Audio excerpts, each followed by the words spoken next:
Hello everyone.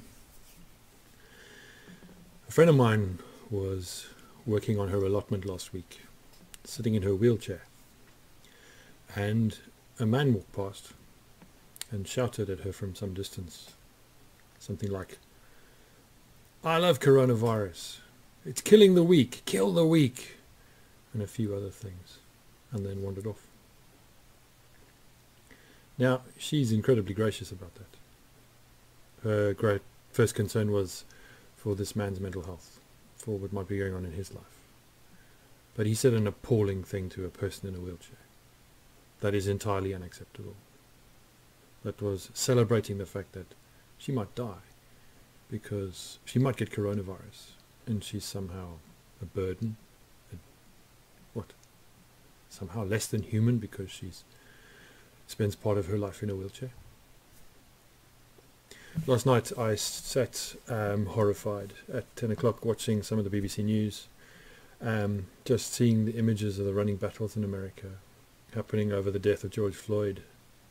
What seems like the cork finally out of the bottle on decades and decades and centuries of clear discrimination of black people, and not just black people but across the world, people who are other in some way, people whose human sexuality or whose ethnicity or whose language or whose appearance somehow doesn't measure up to some constructed stereotype of what's normal in their place, what's at home, what belongs. The cork out the bottle for those who have been having to prepare their children to walk down the street for days and months and years of their lives, to be vigilant about what they look like, to have people in this country, I know black people who I respect, admire, trust and look up to, talk about how they prepare their children to be stopped by the police and what to say and what to do. How stop and search and all kinds of other policies do, for whatever reason, and the reasons are there, discriminate against people who look a certain way, who behave a certain way, who are a certain kind of age, whose skins are a certain colour. These things happen. Quite a long time ago I bought a book. It's called Poems for Refugees. It's a collection of poems chosen by all kinds of celebrities and all kinds of bits of our life, all kinds of prominent people. And one of those struck me enormously as I read it. I bought the book because quite a lot of the proceeds from the sale of the book went to the War Child charity. And the poem that struck me was a poem by D.H. Lawrence, chosen by Ben Kingsley, who played Gandhi, who is as British as you can be, who's now Sir Ben Kingsley, but who is British Asian, if we want to use labels, or Asian British, or British of Asian heritage, or let's play the game and decide whether he looks British or not, but who speaks in other places of his own experience of, in a sense, justifying standing where he stood as a British person because of what he looked like and felt like. So he chose a poem by D.H. Lawrence called The English Are So Nice, and I want to share it with you, but I'm not going to read it myself because I'm a white man heading for my 50s. I'm the exact demographic that has its foot on the neck of the world, actually, in many, many ways.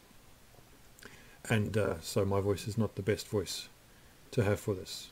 So I'm going to show you a video of someone on YouTube who's posted just in the last few days, a man called Russell, who's posted just in the last few days this version of that poem that comes out of the voice and the face of someone who doesn't sound British, doesn't sound English, doesn't sound like he's from here, whatever that means, for you to have a listen to and a think about.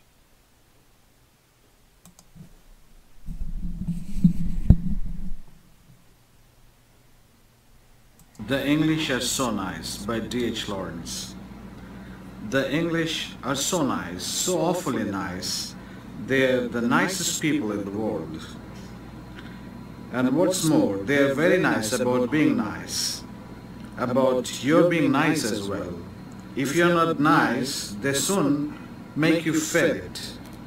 Americans and French and Germans and so on.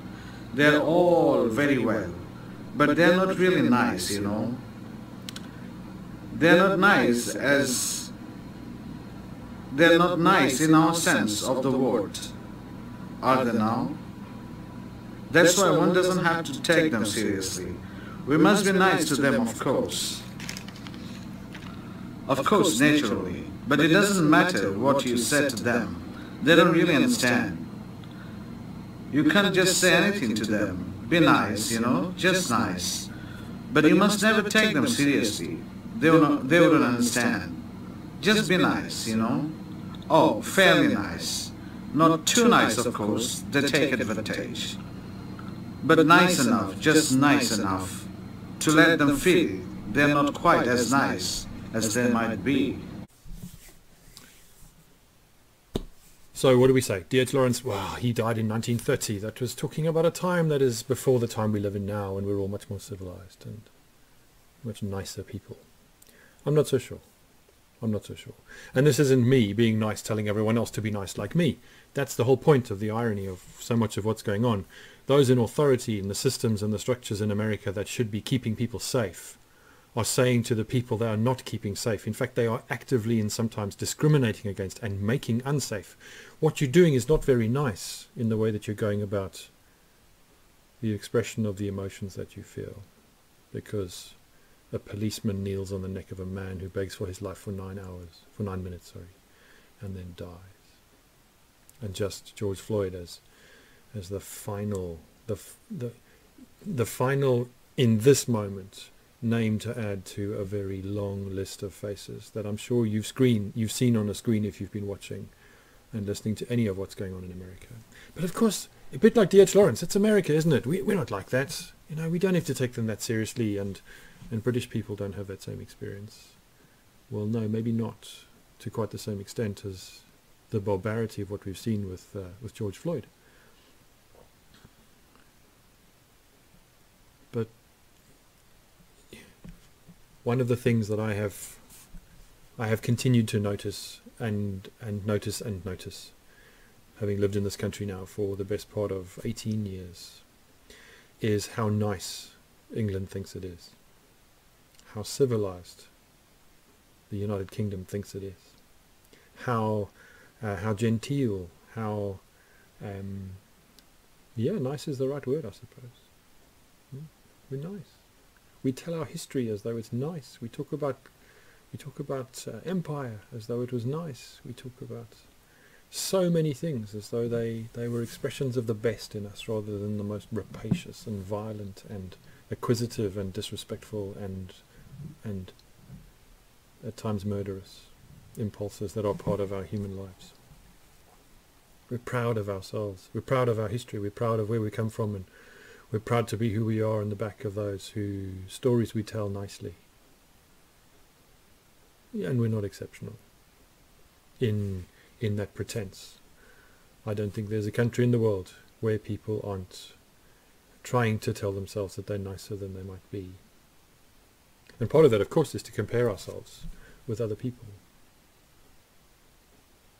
Jesus is the great includer, and Jesus spent so much of his time and energy not dealing with the kind of spiritual aspects of people's relationship with God nearly so much as he did addressing the social injustices of the day and all the underpinnings of that were about structures and systems that called some people nice and other people not, or that paraded prejudice and discrimination and violence and oppression as responsibility or niceness, or wow, it's just us being us because we're the special ones. I hope I don't sound preachy, and today I don't want to point fingers at anyone. I want to tell you that I am a white South African man of a certain age who is a recovering racist out of my own country story, and I still see myself occasionally. I notice myself, because it's important to do that. I notice myself making assumptions about people on the basis of what they look like or sound like, or on the basis of the things that they value within a church context and how important I think that is. I make those judgments all the time, and the point is not to not make them, but to know that I'm doing it. And I want to say to all those of you who are watching and listening who have pale skins, and have lived easy lives, certainly materially and in terms of our freedoms and our sense of being at home in the place where we are. We need to be very careful to tell people that we know how it feels to be them, or to tell them that they should behave themselves in a certain kind of way on the basis of their own experience. The gospel is about the outsider. The gospel is about Jesus, the staggering scandal of Jesus eating with anybody, touching anybody, going to places where people were subhuman in the eyes of most of the Jewish community. The gospel is about God saying enough. There is another way of thinking about difference as gift rather than as a way of measuring yourself against other people. With of course that look in the mirror, that visage always being about your own essential niceness. When I go to Germany and I visit my in-laws, and we've travelled around and looked at a couple of the ways that Germany chooses to remember that great thing, the war, which gets pulled out from under the rug every time we need to think about being a people of spirit and united, and it gets abused in that way. When I look at the way that Germany remembers the war, it asks a much more sobering question. It says, it asks itself as a country, how did our great-grandfathers, how did when we built these memorials and these places of remembering, how did those we knew and loved as good, decent human beings become part of this? And how can we stop that from happening again? I find that a much healthier way of approaching self, of understanding that no one is immune. No one is immune. No culture is immune. No people, no race, no structure is immune from the equivalent of those who should be protecting, kneeling on the necks of people until they die. That is a lie that we tell to ourselves if we think we are immune to becoming like that, or that being who we are in the way that we structure ourselves around it and create ourselves a politic and a nation and a set of rules, a set of social contracts to abide by. That as we do that, we are immune to that being incredibly abusive, hurtful, frightening, even deadly. So sorry if this sounds like a bit of a rant, but I've been deeply affected in the last few days by what I see happening in America, what I saw happening in South Africa as my eyes were opened, what I still am repenting of in myself as I come to terms with the prejudice in me. So what's the thing to do? Well, let's stop selling tear gas to America because they're using it badly. Well, we sell tear gas and bombs to all kinds of people. So, that seems a bit just a bit one-sided and a little bit hypocritical.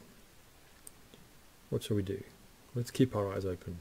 And for you and I, maybe one of the things we can do first is to learn to notice and then not look away from the things that happen in us that are about prejudice, that are about rushing to judgment, that are about deciding who someone is and what they're like and whether they're welcome and whether they're like us, and on the basis of things that are not at all really that person's soul and character and gift to give to the world. The English are so very, very nice. Very nice. Well, maybe. Most of the time, we hope. But if we pretend that what's happening in America isn't something that is alive in some people's experience of the country that we live in, and if we pretend that that isn't very alive in the possibility of the lives and the hands and the structures and the forces for good or evil in our society that we have agreed to, that the same thing can't happen on a street somewhere in any part of the United Kingdom today or tomorrow, then we are telling ourselves a lie. And we need to be vigilant. And for those of us who have faith, for those of us who believe in the possibility within ourselves and wider society of this radically inclusive and welcoming place where everybody is doing the work of finding themselves together. Because it's not about some great street party where we're all different and it's wonderful. It's about the work of it. for those of us who, because of our faith and the following of Jesus, make that central to our lives, let us not lose sight of what the gospel is about as we think about coming back to church and singing hymns and having cups of tea and eating biscuits and, you know, the lovely chats we've missed. That's not fundamentally what God asks us to be and to do. So, apologies. Sermon, rant, lecture over. And as I say, if I've offended you, well, okay. If I've offended you because you think I'm being judgmental and arrogant and telling you who you are, then I'm not.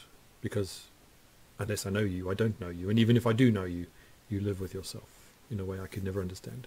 If you're offended because I've dared to suggest there's the possibility in you that in your human nature, in the human nature of the people you love and care about, there is the possibility of kneeling on a man's neck until he dies, well, I won't apologize for that. Because why would an American policeman be any different from any other human being on the planet? Especially those who find themselves in the privileged position of being, as I am, white, in my case male, eloquent, wealthy, middle-aged, comfortable, prosperous. Why not me? Why not you? Or how do we make sure that you and me and the people we walk around with and spend our day with, and we vote into power and we ask to police us and do all those things that are about keeping us safe and keeping us coherent, that those people aren't going to do that? There's work to do. There will always be work to do. Let's keep doing the work. Even though our minds may be focused on a tiny little bug that's shaping the world, there's all kinds of the same stuff going around that's gone around for hundreds and thousands of years and will be there and will need us to look for it as well.